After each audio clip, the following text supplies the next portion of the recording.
Cristo, nosso único apego, nosso amor acima de todas as coisas, com todo o nosso coração, com toda a nossa alma, com toda a força, com todo o entendimento.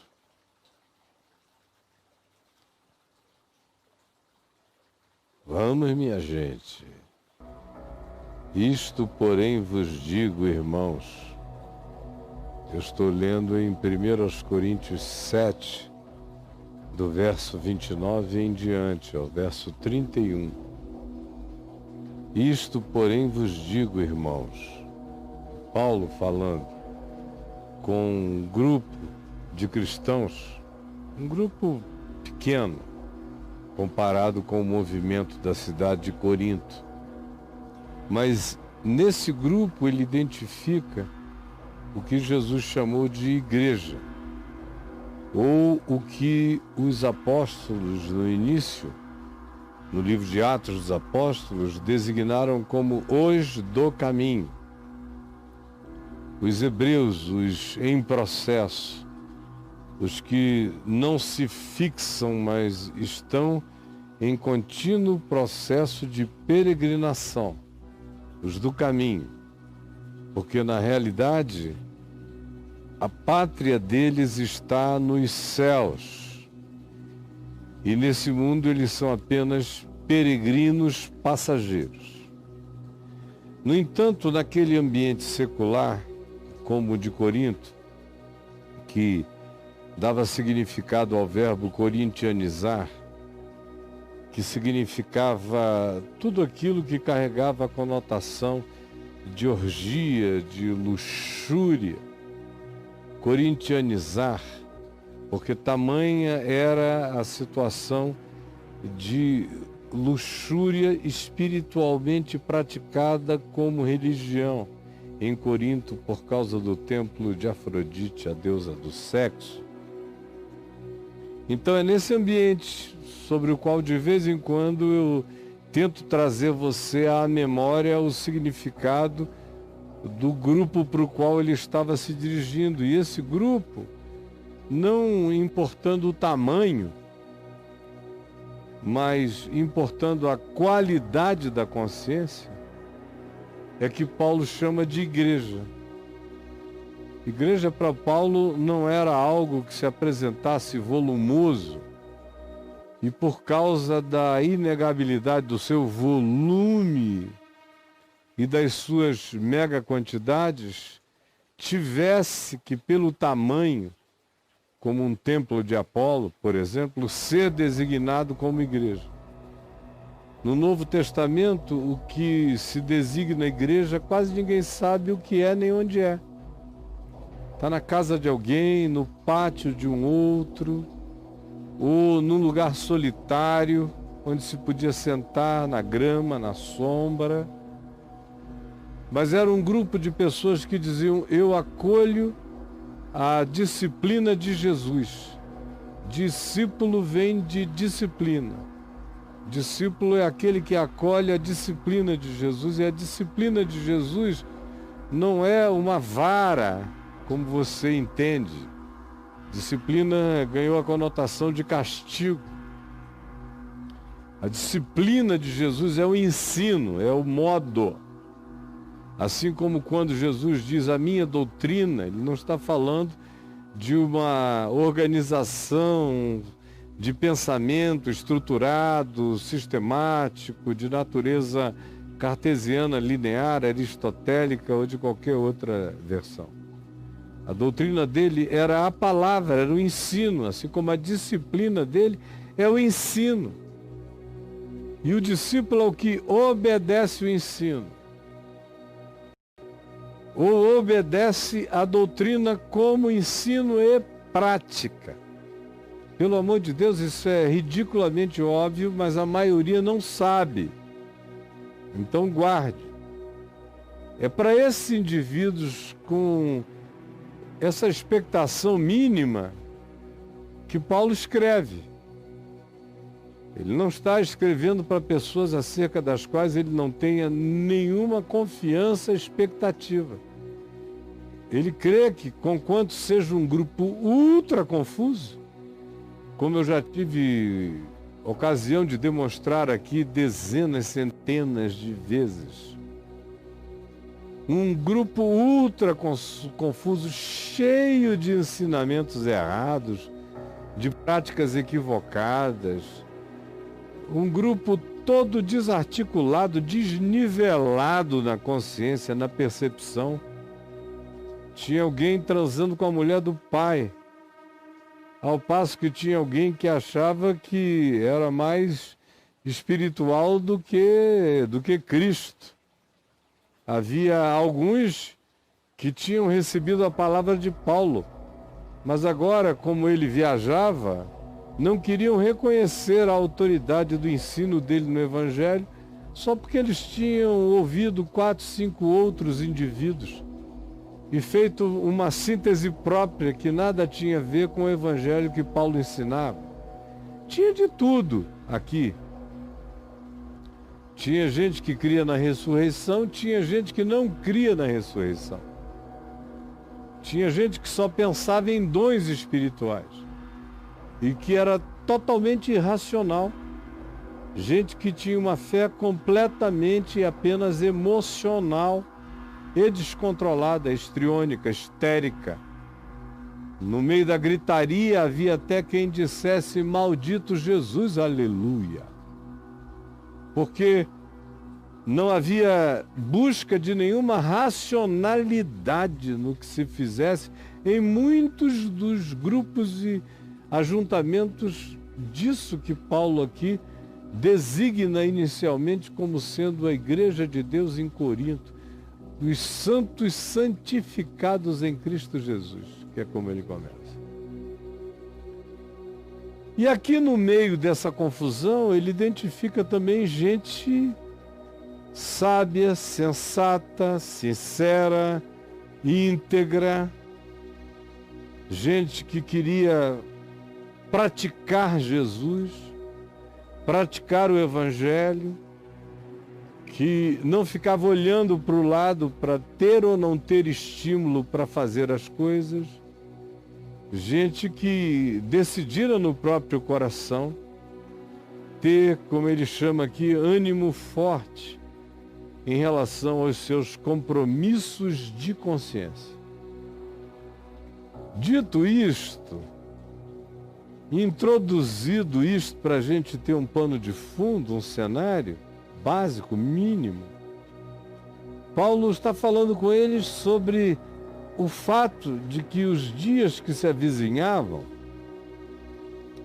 a gente está falando aqui de um período onde Tibérios, o imperador, que tinha sido muito perverso, já tinha morrido, e a gente está entrando agora numa outra fase, que vai culminar com Calígula e posteriormente com Nero. Foi um período de loucura, de insanidade geral no império. E Paulo antevê essa situação, esse clima político, essa loucura do governante. E fala a respeito dos que estavam perguntando por casamento. E ele diz: olha, nessa circunstância, eu não acho uma boa casar, não. Não acho. Não é por nada, o casamento é ótimo, é lindo, é ordenado por Deus. Mas as circunstâncias são perigosas. Pode dar uma loucura na cabeça do imperador e a perseguição correr solta, e nós, cristãos, sermos, não pela primeira vez, eleitos para sermos o objeto dessa transferência, desse ódio, dessa raiva, na tentativa de agradar outros segmentos do império. Então, por causa disso, eu gostaria que vocês não sofressem angústia na carne. Na realidade, eu digo isso, que nesse momento casar não é uma boa, porque eu gostaria de poupar vocês de muita dor. de separações abruptas, a revelia, mulher para um lado, marido para o outro, filhos, sabe lá com quem mais. Então ele diz: por isso eu vos digo, irmãos, por isso eu vos digo, o tempo se abrevia. Ele está dizendo, esse negócio está chegando, vocês não estão sentindo? A chegada do tempo, do aeon,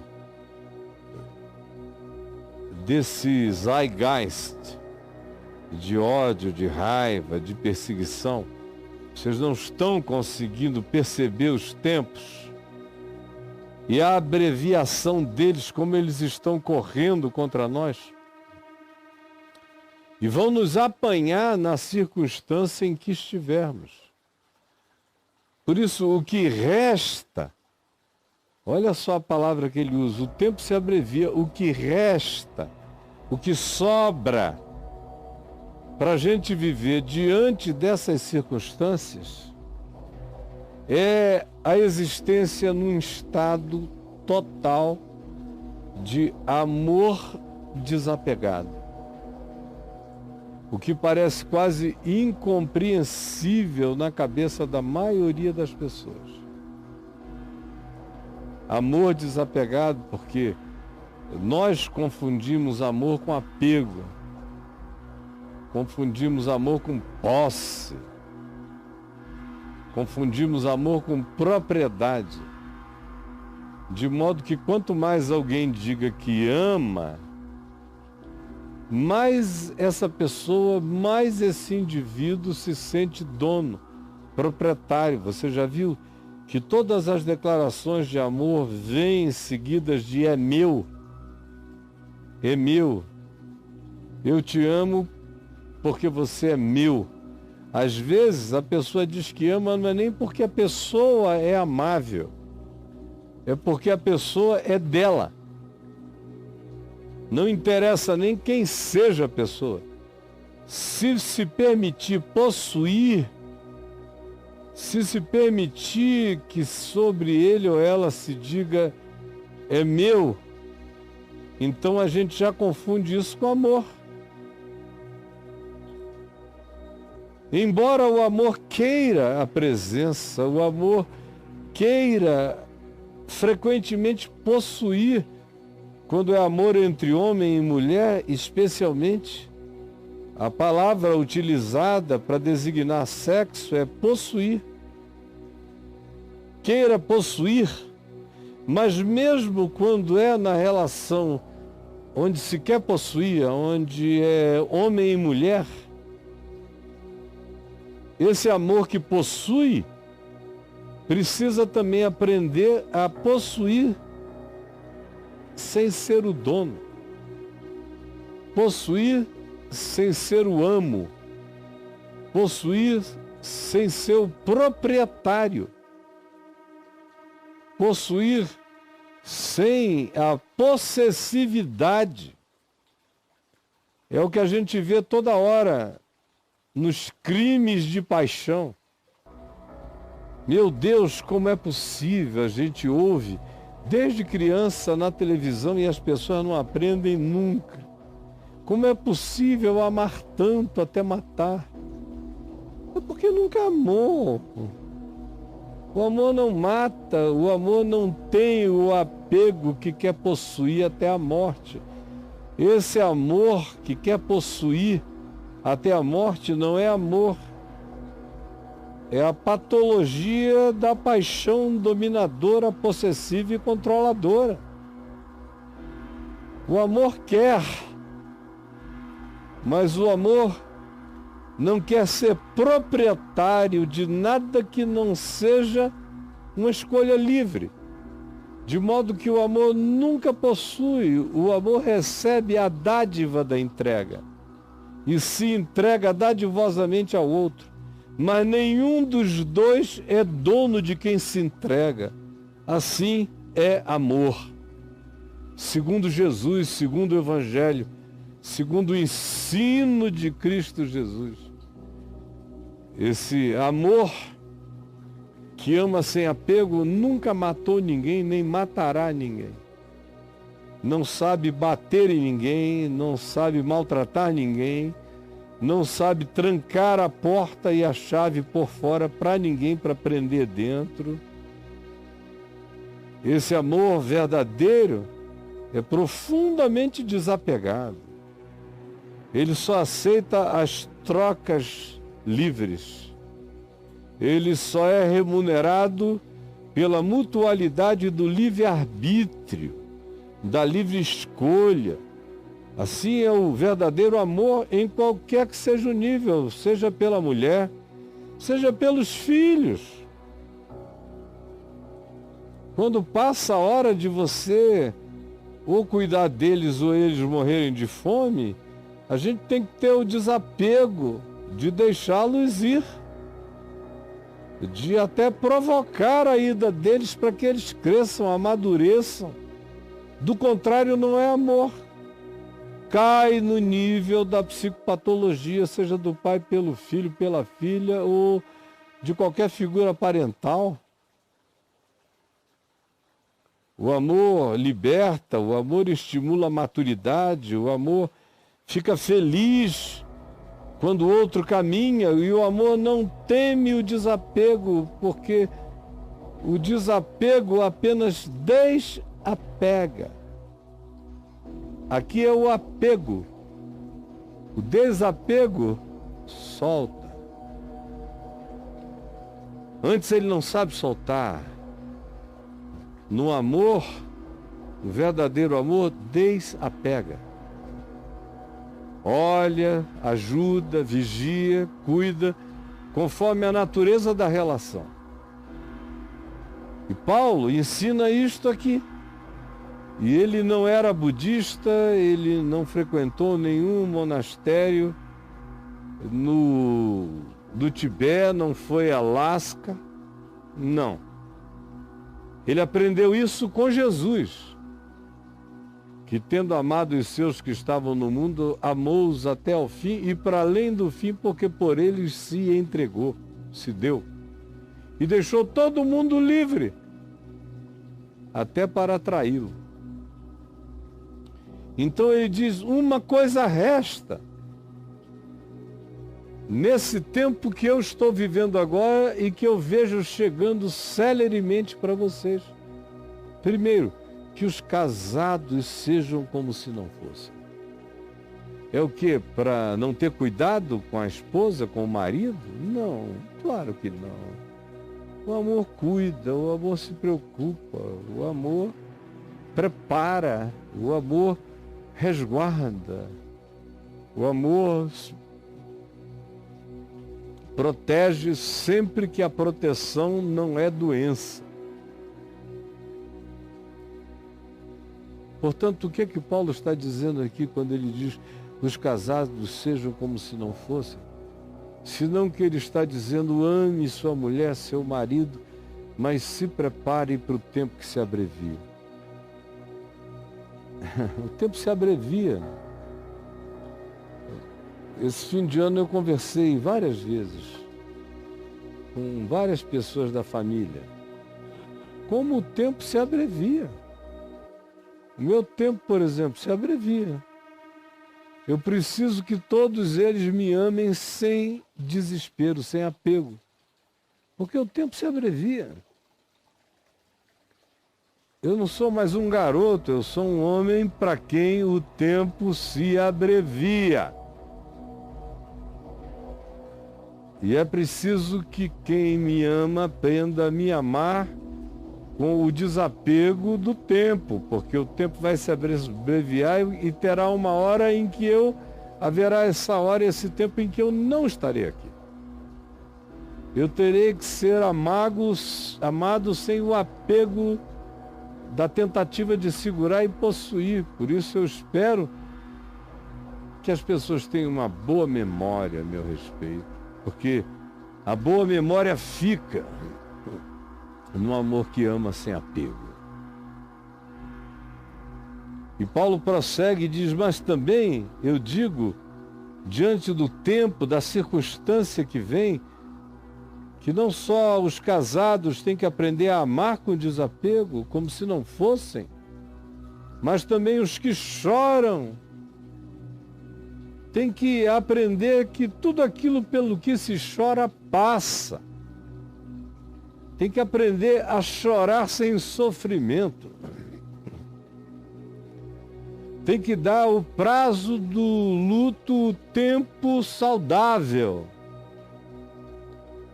Não pode ficar chorando para sempre.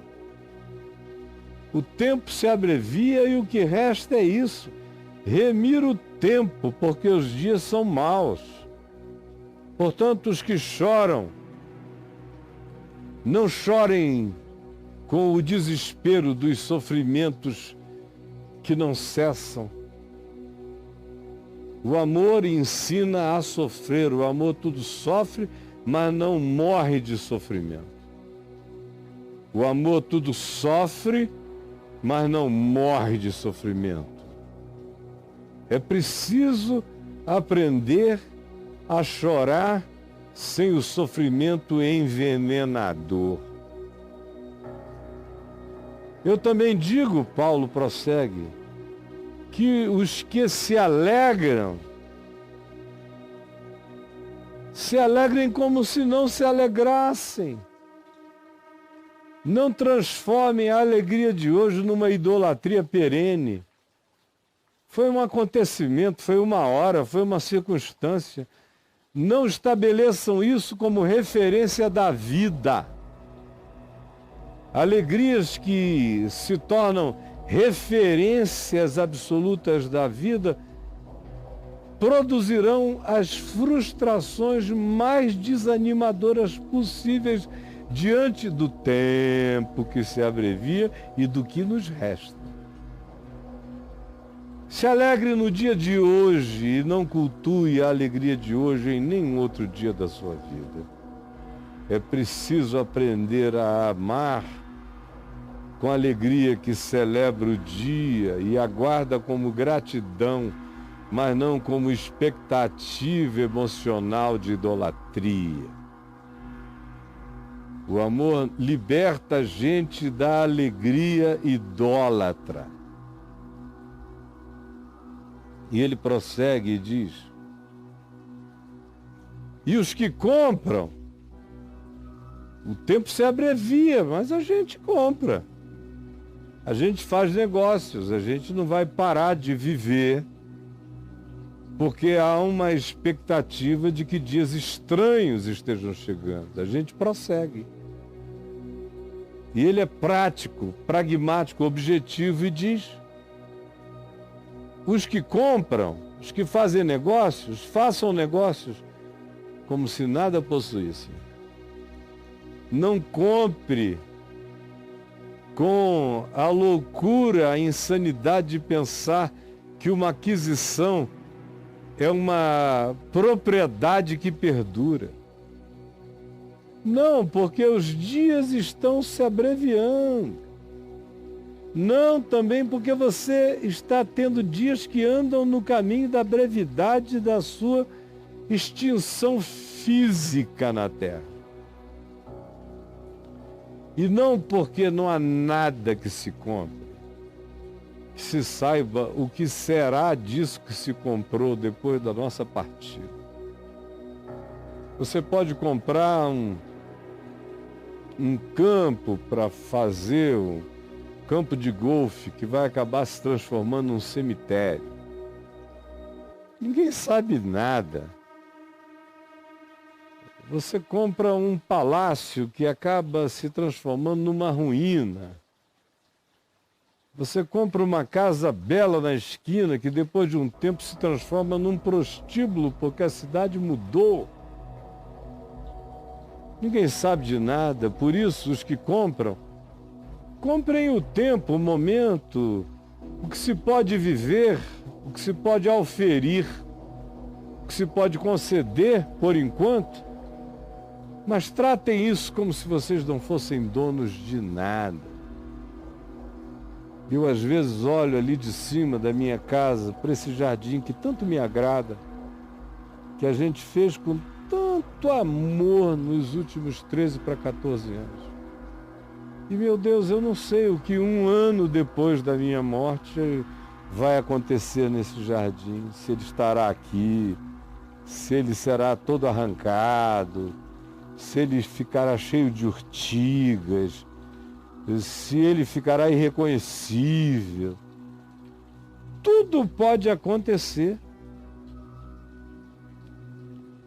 Tudo pode acontecer. De modo que Paulo diz, os que compram, tratem tudo como se nada possuíssem. E os que se utilizam do mundo,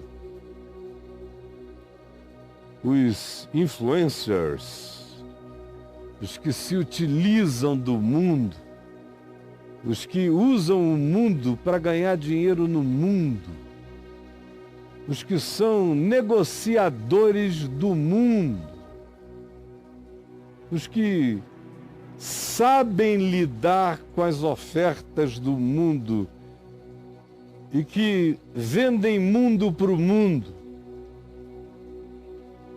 esses que se utilizam do mundo, que aprendam a viver como se dele não se utilizassem.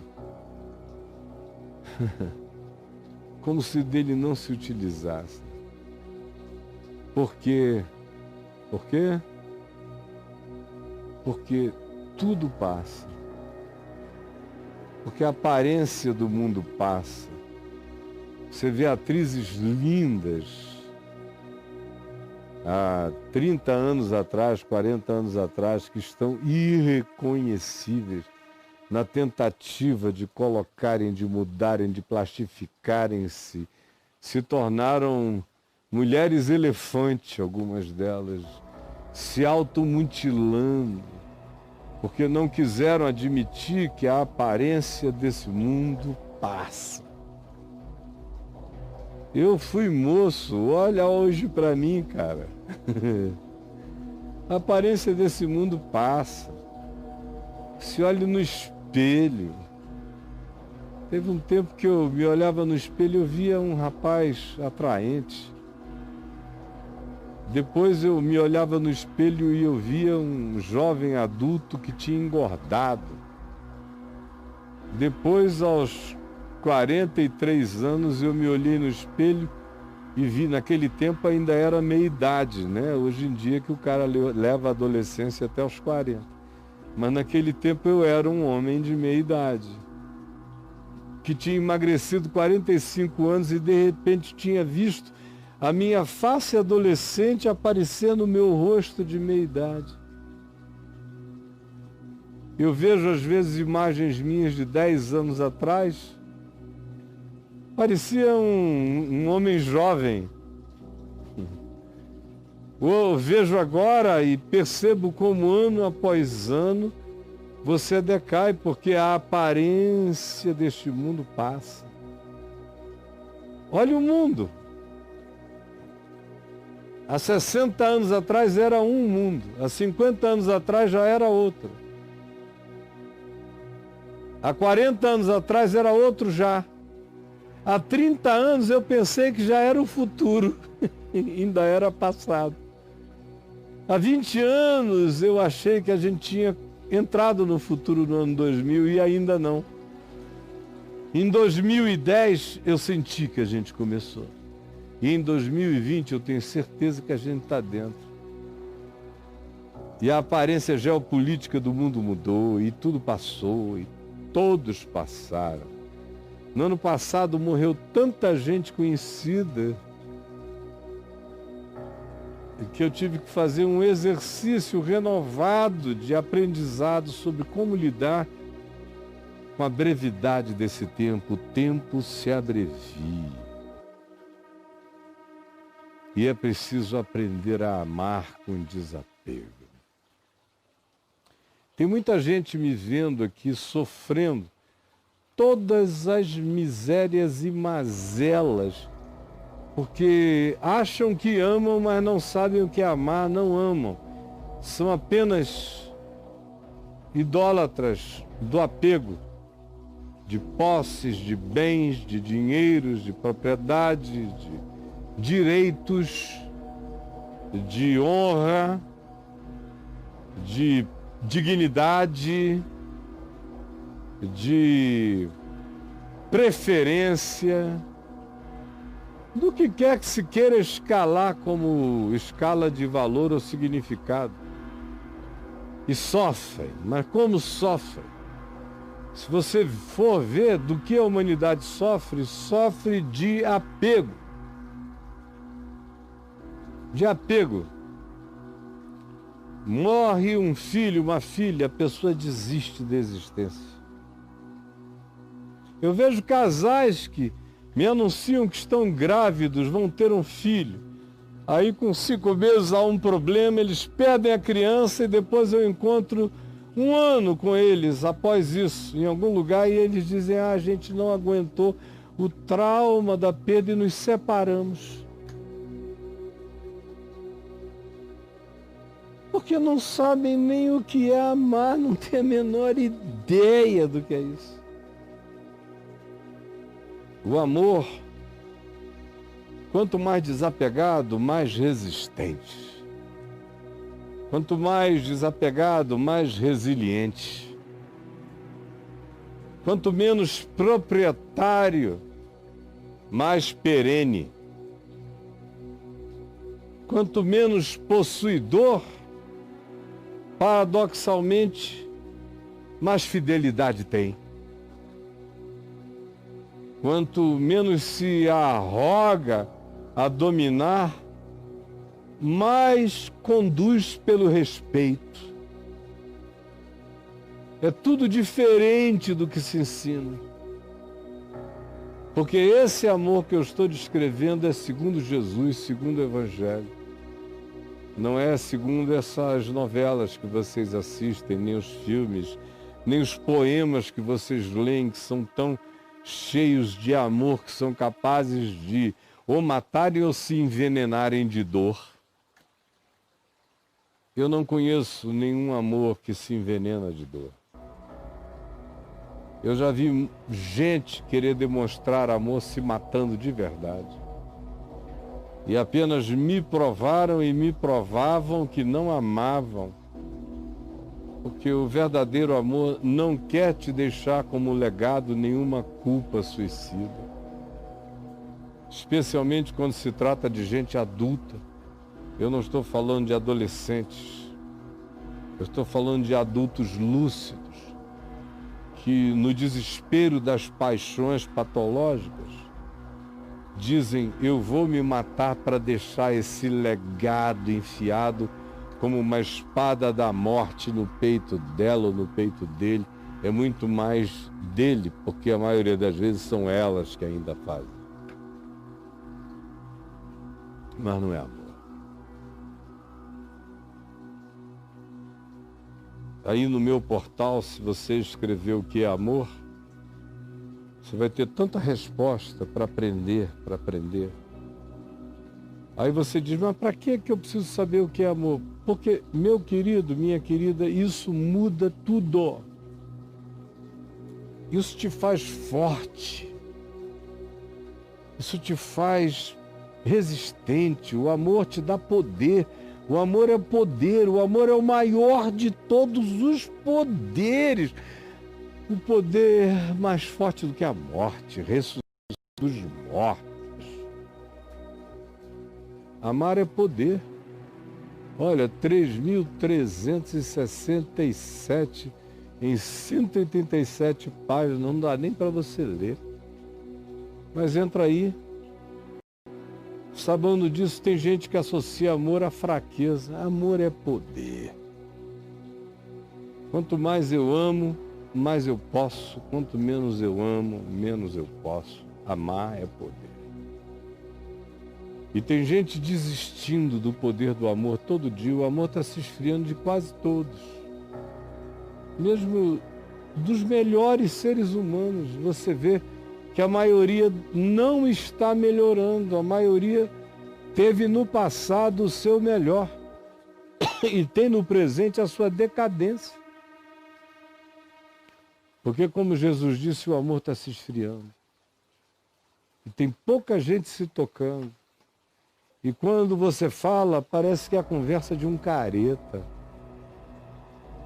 O que ressuscitou Jesus de entre os mortos foi amor. O que trouxe os que mantêm o mundo vivo e funcionando até aqui é amor. E sem amor, tudo já estaria extinto no meio de nós. É o amor de pai, de mãe, de estranhos, de humanos anônimos, aquilo que ainda salva a terra. Mas está acabando. E enquanto isso, você chama os seus apegos, suas possessividades, suas dominações, suas vampirações de amor. E são a antítese, o oposto do amor. São tudo aquilo que o amor não é. E Jesus disse que era para a gente aprender a amar como Ele nos amou, de modo que eu não estou aprendendo a amar com Romeu e Julieta, nem com o Pequeno Príncipe, não estou aprendendo a amar com Salomão, nem com Davi, não estou aprendendo a amar com o perfume de mulher, não estou aprendendo a amar com nenhuma das obsessões de desejo da civilização humana. Eu só aprendo a amar com quem teve a coragem de dar a própria vida em favor dos seus amigos. Esse é o amor. Esse amor se santifica na verdade. E esse amor faz de mim um ente poderoso. Porque no verdadeiro amor não habita medo.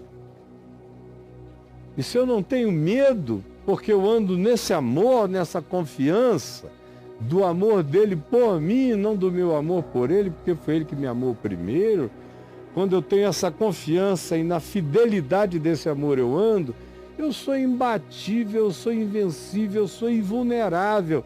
As pessoas podem até me matar, mas não tiram nada de mim. O amor em Cristo Jesus me faz invencível e lança fora todo medo e me enche da coragem para viver.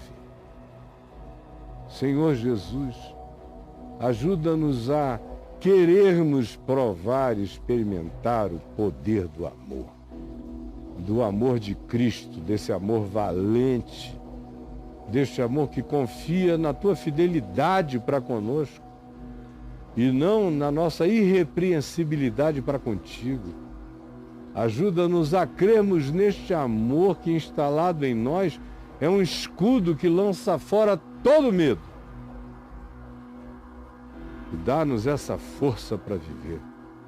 É o que eu te peço em teu nome, Jesus, com o perdão dos meus pecados. Amém e amém.